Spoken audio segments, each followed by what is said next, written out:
Hundreds crowded, mostly maskless, into a hotel ballroom, toasting newlyweds. But in the middle of a pandemic, how is that allowed? That's what we wanted to know. So our Charlie DeMar headed to the Hilton Chicago in Northbrook. Charlie.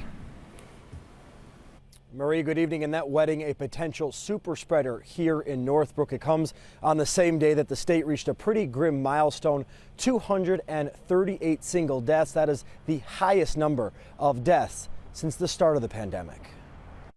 It's her special day, walking into a room filled with hundreds, all eyes on the bride. And if you notice, masks aren't blocking smiles. At the Northbrook Hilton, where they promise a cleaner stay in the age of COVID, we saw no social distancing and groups of people walking about maskless, only a sparing amount covered up.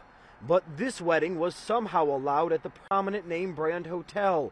Estimates of 200 to 300 guests, despite the state putting a stop to all private parties and ballroom gatherings. Photos provided to CBS 2 show a crammed cocktail hour where friends and family embraced, and the apps were finger-licking good. So why did the Hilton Northbrook let this happen? Is someone who can explain how this wedding was allowed to happen?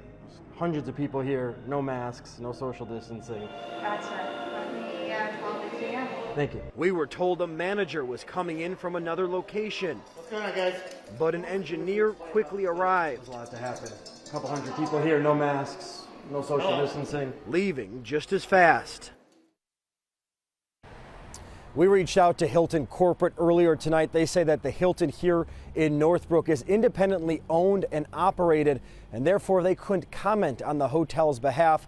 The hotel here in Northbrook, we are still waiting to hear back from them. We are live tonight in Northbrook. Charlie DeMar, CBS 2 News. I believe that's not the last we'll hear of that, Charlie. Good work. Thank you.